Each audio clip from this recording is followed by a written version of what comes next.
And we are live. Ooh. Yeah, it is Fired Up Friday. I'm Rick at studioUSA. Got my man, co-captain, Wayne in the house. There we go. And our guest today, this is Leadership Dense. We're like Leadership Attack today. So we've got sales leader from Ebby Halliday, DFW Northwest, the one, the only, Jason Bell in the house. Hey, thank you for having me. How you Great boys to be here. doing? Good. Ready to go. All right. So we got manager, leader, coach, and We don't even know what to call you at this point. Yeah. I don't think. How are you here? I'm the product placement guy. Yes, and I will take that as a segue for today. And I got Wayne with me, dude. Ooh. Cheers, bro. Cheers. Magic mind. Boop. Okay, so this is our little nootropic shot, which I love. And so we will be, I think, 17% smarter by the time this kicks in. Man, that's like. Oh, wait a that's minute. You lot. didn't tell me that. Maybe I should be in on this. They can grab you one. That's a lot smarter. Why not? Why not? There we Yeah, go. that's the You should have spirit. just said it makes you smarter, and I would have gone for it. That's the spirit. Well, the FDA cannot confirm nor deny that that is true. Well, don't back off your statement now. Then next up, we got some brain fuel. Some mushroom gummies. Man, a lot. You are gonna. What are you? Okay, You now running for I'm- office today? What's happening? I'm not, well. I do have to go to work after this. You mentioned Oh. the word gummies. I'm out. So no, these are all nootropics. So, pull the curtain back again. Often while I talk with my mouth full, I'm broadcasting 101. This is all brain fuel. So, I have been sober for 19 years, 19 and a half. So Congrats. Good for you. these are not psychoactive. I don't think. No, I'm kidding. There we go. So I won't be tripping balls or anything. I won't be seeing Aztec temples or anything. There Yeah, we go. yeah. But I'm still a fan of better living through chemistry. Amen. I think we should use whatever we have available to us to better our lives. Right on. I mean, we're already jacked on coffee. We're That's going. it. That's But it. we do have our ramblers. Yep. Boom. There we go. And my goal in all of this is just partly I like this stuff and I'm just being silly, but I want like one free thing. Yes. I just want one free thing to offset all of the time and effort. Hey, I brought you a coffee. That is true. Okay. Fair There enough. you go. You got Fair your, enough. You got your goal for the year. Yes. And since nothing has happened in the world this week, so No. yeah. Boring So- week in real estate. Nothing to yeah. talk about. Yep. So no worries there. So now, are we ready to consult the oracle? Let us consult the oracle. Okay. And if I'm I'm interested to know how this works. But okay, It's a magical process. yes, it is. We've already harvested. Yeah. Did you have a magic 8 ball when you were a kid? Yeah. Very similar. Very similar. Okay, let's do it. So today is the 22nd, correct? Sure. Okay. For our purposes, it is. Amen. Okay. So today's topic is growth. Growth. Ooh. Growth. And the quote is, personal growth is not a matter of learning new information, but unlearning old limits. Ooh. And that's from Alan Cohen, who I don't know who that is, but very profound. So this is great because we have a guy that his kind of business model is based on growing. And then your whole job description, other than when you're not co-piloting this Absolutely. fabulous Yes, disaster, yes. is helping other folks to grow. So, but what is the first thing that comes? So for me, the thing is like, oh, well, I don't really have a handle on that at, like 5 feet even. So like growth isn't really my, Yeah. isn't really my strong suit. I look way taller sitting here. So I love doing the live stream. It's My just- favorite thing is when people meet me in person. They're like, "Man, you're shorter than I thought you were." And I was like, "Bro, like they lead with that when they meet me." And I'm like, I guess I look tall on the internet. So well, there we go. Having never had that experience in my life, I wish I could relate to what you were saying, Yeah, but yeah. unfortunately I can't. Yeah, there you go. Yeah.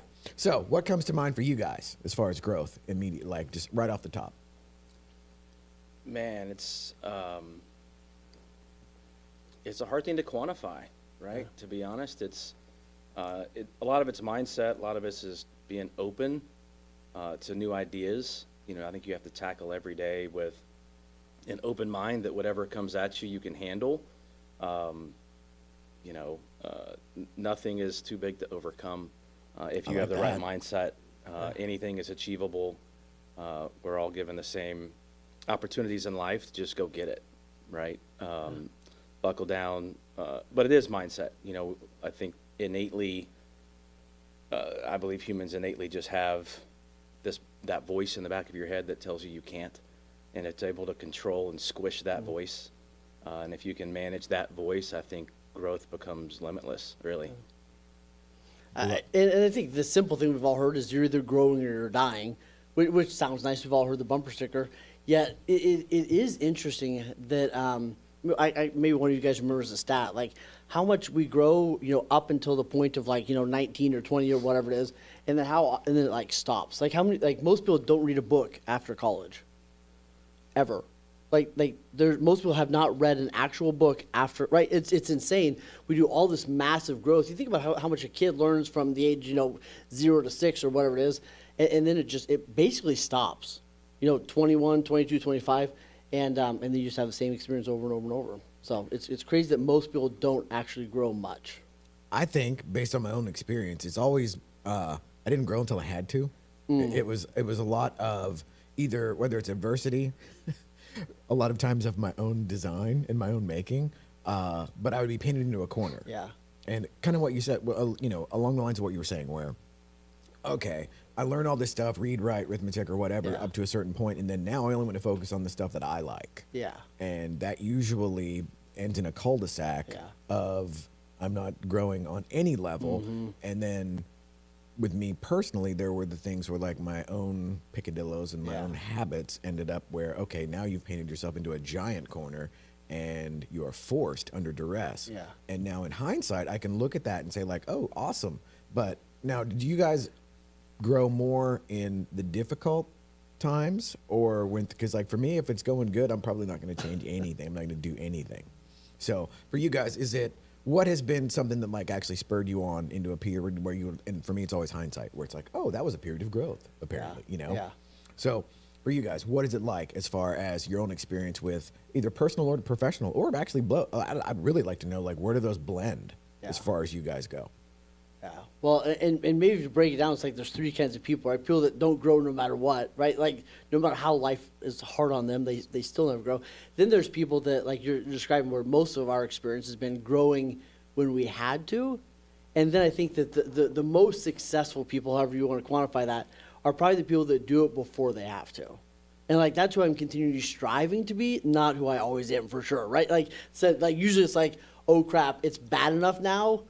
Right, but what's the story about the dog laying on the nail? Right. There's have you heard the story? So this guy walks up and there's this dog that's kind of whining and sitting on a front porch and kind of whining, and a man goes like, what's wrong with your dog? And the owner goes, well, he's sitting on a nail, and the guy goes, well, why doesn't he get off? And he says, well, I guess it doesn't hurt bad enough yet. Right, but that's how, like, some of us have, you and I know for sure, I don't know, maybe you're smarter, I hope so, but like Well, my... 17% smarter. Yeah, 17% according to that smarter bio. already, there you go, boom. Right, like I have an amazing pain tolerance, I guess, which isn't actually necessarily a great thing, because I can endure a massive amount of stupidity sometimes before I go and learn. Amen. Yeah. Yeah, man, for me, actually, I can pinpoint the time where I feel like, I guess, growth started to happen for me, at least both personally, but more professionally. Going through, I was in the insurance business for, I don't know, 16, 17 years before I got into real estate. And shout out to any leadership program in any city. I did Leadership Plano, class of 37, best class ever. But I might have just got that wrong now that I said that. Could have been 36. But going through that leadership program, I got to be honest, when I signed up, it was thinking, okay, I'm a realtor, I'm going to network, and that was my drive and reason to do it, was personal in the moment. But then going through it, I came out of it on the other side of, it wasn't about me. It's a bigger world, it's a bigger thing. I've been through every personality test known to man, the Myers-Briggs, the this, the that, the every single kind of thing you can do. And somehow, some way during that process, I became okay with who I was. Going through in life, I think we all, at some point in time, try to fit this mold that's expected of you, right? Like, you do this, and you do this, and you do this, and if you're interviewing for this role, this is what they want you to be. So this is how you should answer the questions to be that person. If you're, in our business, if you're trying to get this listing, you should be like this to get that type of listing. And it wasn't until I kind of completely released that and just said, you know what, this is who I am, and this is where I feel great about myself and where my strengths are, and that's okay. And people can either go with that or not. And I've got to the point where I don't care. It's like, this is me unapologetically. And once that, literally that switched in my brain, my entire professional career changed. You know, I was a realtor for a couple of years, then jumped into leadership and progressed through leadership. And it's just, I can definitely pinpoint that exact moment of going, hey, you know, it's okay to do things the way I want to do them, and people will respond to them or not. And it's not the right thing for everybody, but I'm okay with that, right? You know, building an office, in my case, I have a certain culture. You can fit it or not. You know, I mean, you're a monster producer, but you don't fit my culture, then I don't have a place for you. You know, I think that comfort level to me was like this just robe taken off. And I can pinpoint that's exactly when I started to grow, is when, you almost could say when I quit giving a S. Yeah. But, Yes. but it just was, I got comfortable in my own skin. And the confidence that comes with that, I think, you know, is, it's addicting, you know, to go, hey, and freeing, very, very freeing. So for me, professionally anyway, growth started when I just said, this is it, I'm me, unapologetically, and if it works for you, great. If it doesn't, that's fine with me too. There is something about that, basically feeling comfortable in your own skin. And my my mantra, as far as like even creating content or doing the marketing or whatever, it's like when I'm working with somebody, it's like I want what's on the label to match what's in the can. So that way you're not doing this is my manufactured robot persona that I am in front of the camera, and then when somebody meets me in real life, I'm a total stranger to them, versus the flip side of that where, okay, you're creating content as you, the individual. And so then you're halfway there when somebody sees your stuff and then they end up basically thinking like, wow, I kind of halfway know this person already. And so the thing I love about this and us being live, and there is nobody studied for the test, you know, because it's like, I do well on standardized tests. And historically that got me into more trouble because I didn't learn shit, you know. It was like I literally learned how to do a Scantron, you know, like, okay, odds are, you know, or I just whatever it was, I was able to be taught to the test. And like y'all were saying, like it didn't happen as far as the growth thing until I was outside of that comfort zone, and it took a long time. So now, are y'all familiar with the mindset book, the Carol Dweck? It's either growth mindset or fixed mindset as the basic premise. And I didn't realize that I had a fixed mindset until long after that was not the case. It was like I heard that in the book and I was like, wow. So for anybody out there, I would recommend this book highly because, again, it was something that I had to learn the hard way. And like you said earlier, I can take an ass whipping, man. I can literally get in the ring, get it handed to me, get back out and go like, I was just off that day, you know. A couple more push-ups, I think I got this, and I'll go do it again. So where do you guys think you are now on that spectrum of fixed versus growth? I would say y'all are both growth mindset guys. And I did leadership with TRLP through Metrotex, class 26. Also, ironically, the best class ever. Right. It's Has funny no how one that invited works. me to? No one has invited me to any kind of leadership, whatever You y'all are should do talking it. about. It's amazing. You should do it. I'll make some calls. Yeah, Perfect. yeah. Class of We'll- 73. I don't know wherever we're wherever at you're now. in the We'll- scan. we'll put It in- will we'll- be the best class ever. Yeah, we'll put Thank in you. a word for you. Thank You can double major. Perfect. Awesome. Yeah. There we go. There we go. No, I like what you said there. It made me think of, you know, Simon Sinek's stuff on infinite game and finite game, right? Huge. I love that thought process of, you know, are you just playing a finite game that's got finite rules, or are you playing an infinite game?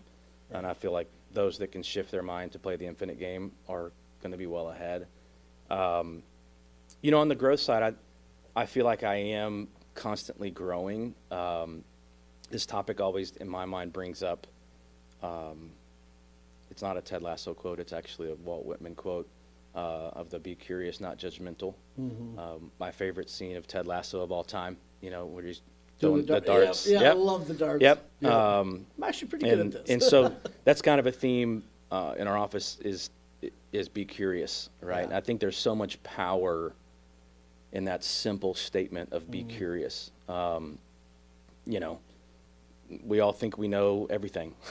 And as soon as you just be curious, you listen to other people's points of view, you know, take we joked earlier about being Switzerland in situations. just listen and learn. You know, if you think you know it all from the get-go and you're trying to win an argument, you know, nobody wins. Yeah. If you listen to the other person, if you listen to what's around you, to your point, I'm not a huge reader in books. I've figured out I've got a subscription to SoundView. If you want to give me a free subscription, SoundView. It's basically like the Cliff Notes for every leadership book you can ever do. It's when our management team, might want to edit this out, ask us to read a book. I'm like, perfect. I got the 7-page Cliff Notes version, and I'll read it real quick. We lost the feed right there. I'm Yeah, not sure yeah, I what don't he know what said, happened. but, and Don't know what happened. But I do love short, you know, podcasts, Yeah. TED Talks. I'm much more of that type of learner. Just sitting down and reading, to me, I lose track and my brain goes other places. But if I'm listening and watching, yeah, I love, just be curious. I mean, if society right now, overall, would just be curious, I think a lot of the world's problems could be fixed. There's a great book called A Curious Mind. You can get the Cliff Notes. Yeah, I'll look it up. Yeah, to that point, so good, so good. Yeah. Yeah. Well, and Eleanor Roosevelt said, you don't have enough time to learn on your own, so you better learn from others. You know what I mean? Like, you don't have enough time to learn all on your own, so you better figure out how to collapse time and learn from others. And I mean, that's the power of coaching, right? Is like, instead of having to learn all this in 20 years, you know, hey, we'll give it to you in an hour, some of the stuff, you know what I mean? So it's just, and back to your question on growth or fixed, I think I definitely have a growth mindset. Yeah, here's the distinction for me the last couple of years has been, man, going from like and there's another book called Judger versus Learner. So I had I thought I had a growth mindset, but I was in judger mode all the time. So I'd make a mistake. It's like, what's wrong with you? I can't believe you did that. You're an idiot. Work harder. Like, right? Like, it would just beat myself up, which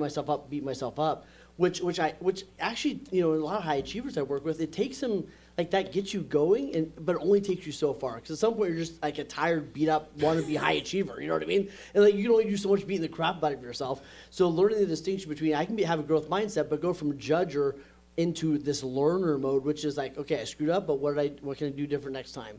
What's the next right move? What's, you know, right down. So for me, that's been the big distinction, is getting out of like that judger mindset, which I was really just being a victim in a tuxedo. You know, in a lot of ways, I was just a real fancy victim because I was just beating the crap out of myself. So that was the big distinction for me. So now I'm curious, because both of y'all are in leadership / like coaching mentor type of situation. How do you get folks past? Because it's my personal belief that all of that, like the inner critic and that sinister monologue that a lot of us have, which then turns out to be like imposter syndrome and a bunch of other stuff, that's learned behavior. You don't come off the assembly line as an infant with that in there, like, you suck, or like, you're stupid, you know, like all of that. And it's never, or I've yet to find anybody where they came upon that voice naturally. It's always somebody else's voice. So in y'all's capacity as, you know, essentially either management or the expert or the coaching, how do you get somebody to even like to take a look at that and sort of like start to course correct? Dude, I'm so excited about this. I'm going to give you my 2 seconds on it. Jack Canfield has a great training on critic to coach. So how often, like, did you ever hear your parents yell at you when you're about to run out into the streets, right? It's like, stop, what are you doing, right? And then they may have said, like, what were you thinking? What was wrong with you? Whatever it is. So think about these couple categories. And the first thing we heard was anger, right? What's wrong with you? But really that anger came from a place of actual, like, a request, right? Like, I don't want you to run the street. Like, it was like anger, actually the anger and then love, right? So you heard anger, but it came from a place of love. Underneath the love was actually a request, right? It's like, I love you so much, I don't want you to get hurt. The request is, I want you to look both ways before you go on the street so you don't get hurt. So if you can hear in your mind is like, what the heck's what the heck's wrong with you? Why didn't you follow your schedule? Why didn't you get up? Why didn't you call this person back? Whatever it is. Like, we hear anger, but if you can, like you said, I think it's beautiful. The power's in the pause, and the pause is, okay, this is coming from a place of love. What's the actual request? Right? Like, I love you so much that I want us to make sure we do all our follow-up calls so we can actually pay our bills and be the dad we want to be, right? So if I can trace that down, like, I heard anger, but it was actually coming from a place of love, and underneath this love is a request. So I got to figure out what's the actual request underneath that. And then if I can go from general to specific, right? Like, do better, to like, start work at this time, or do better, or like don't suck at life. So like, okay, I need to put it in my schedule, whatever it is, right? But if I can have that request go from a general request to a specific request, then I can take an action on that and move forward. So when I hear my judger voice now, it's like, all right, thanks for reminding me. Like, I know you're coming from a place of love. You sound like a jerk, right? But I can just be like, thanks, bro. All right, appreciate the feedback, the request. Okay, we're off to the races, right? So understanding where that's coming from has been really powerful for me. Like diagramming the sentence. Yes, yeah. Like you sound angry, but really it's coming from a place of love, right? Like when I'm beating myself up, it's really coming from a place of love because I'm out of alignment with who I know I could be. Because Right I'm on. not living up to who I know I could actually be. So there's some sort of request under there. Get better at your schedule. Get better at following this. Like learn this skill, whatever. There's some sort of request, and then I can move forward. Yeah, I completely agree. As you were talking through that, I was thinking through our coaching program, and I coach agents one-on-one as well in our offices, and I think the most successful coaching sessions are where you can just help someone kind of declutter their mind, I guess, right? I mean, like you said, it's almost, you've got to hear beyond what the words are and really try to help diagnose. I remember when I first started coaching, I had no earthly idea how to do it, what to do, what was going to be the best way to go about it, what does this agent need from me, what does this person need from me, and it was interesting. I was like, I remember the first session of 10 that we started a couple years ago. I was very much like, all right, y'all, this is not going to be a therapy session. You're coming in, you get your 45 minutes with me. You're going to sit down, and we've got this checklist of what are you doing, and it's, very high school football coach, like how many reps did you do here? And I got into the sessions, and I quickly realized that very, very few of them were going to be that. And instead of being like, hey, I don't want to hear about what's going on and let's focus on the business side, I just started to embrace it. And what I found was, sometimes someone specifically needs like, hey, how do I get better at calling on FSBOs? Or, okay, I can help you dial that in if that's one of your strategies. But more times than not, it's mindset, it's what's going on, it's diagnosing like, well, hey, why do you think you might be off? Like, Yeah. you just seem off. You've admitted you're off. What's going on at home? What's going on in your life? And we've started now, like, I start every coaching session with, I don't know, there's 6 or 7, like, rank where you're at 1 to 10, right? On physically, spiritually, emotionally, financially, business, and a couple other things that, and as a coach, it helps me right away. When they walk in, I can diagnose right away, is this better or worse than last week? What are we making progress? Hey, this jumped really high. What happened this week? Oh, I had a closing. Funny how that works. But it's interesting if you can just help clear their mind. What I found is most agents know what to do. Yeah. Right? They know what to do. I mean, I don't feel like there's any secret magic pill. Almost every coaching program out there relatively says some of the same stuff. It's like, you got to be a person, you got to make phone calls, you got to talk to people. Like, it's a social business. Yeah. But helping them go through, and I just got to where I was okay with that. I'm like, if that's what that agent needs from me, especially in a leadership role, not an independent coach necessarily, but in an office, if that's what they need from me is 15 or 20 or 30 minutes to just talk to someone, then I found, it frees them, whatever burden that is on them, it frees them to then get back focused on what they know they should be doing. Yeah. It's like and defragmenting that. The old computers had to defrag every once in a while, Yeah. right? Right? And it was like, whoa, okay. I mean, now you're gonna work again. and sometimes it's also just a fresh perspective. It's always, Yeah. it's been so funny to me. One of the greatest coaching, I laugh about this one all the time. An agent came in and said, okay, it's first quarter. I'm always really, really busy in the first quarter. I'm slammed. But then every year I'm slammed in the first quarter, and then it slows down the rest of the year. And I said, okay, well, what do you do in the fourth quarter? Oh, I do, and she's a Buffini girl. She's like, oh, I do the blitz. I touch every client 8 times in 10 weeks, and da-da-da-da-da. And I'm like, okay, all right. So let me just throw this out there, right? What might it look like if you did that every quarter. It was like what? Wait, what? Like, why didn't I think of that? Like, and sometimes coaching is just that. It's like you just got to just provide the clarity of like, okay, you're looking at it from the base of the forest. I'm looking at it from 30,000 feet above the trees. Let's just navigate Two totally this, different right? perspectives. Yeah. Well, and a lot of that too is kind of going back to like, I like what's on the label to match what's in the can. But the other side of that is you can't read the label when you live inside the can. And so that translates into just having, and now for you guys, it's a slightly more subjective point of view as far as for the folks that you work with and coach or whatever, versus a completely objective where like, oh, I'm just here to, call a spade or whatever and cut it down the middle. But how much I'm curious, because for me, there was a certain point in time where it was almost like I needed permission to color outside the lines of whatever that inner monologue was. So like, what do you think, like percentage-wise, or what's your experience with that, where it's like you're almost, like you're saying, you're looking at it from a different point of view.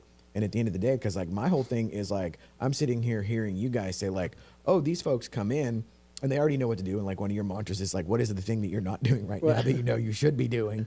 But there is that whole thing of like giving people permission to almost be not okay in order to get okay.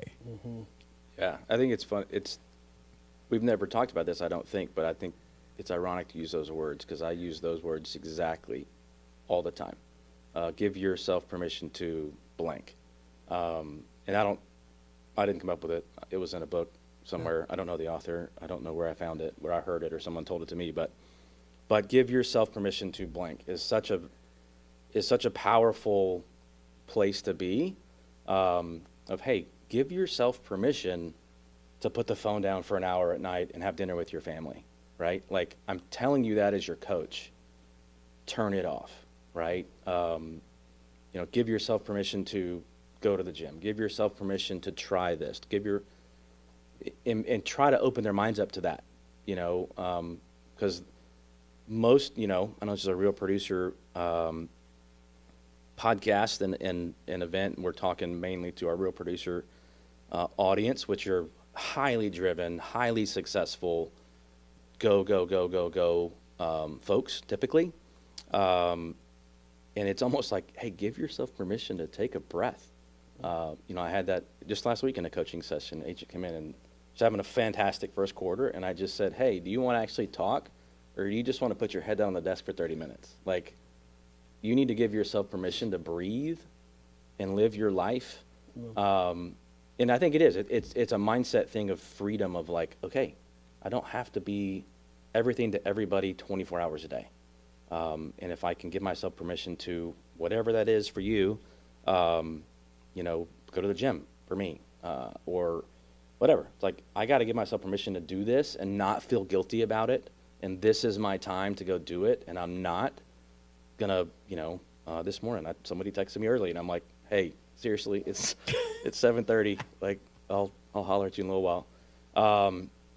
But, it's give yourself permission to blank, I think is a powerful, powerful statement.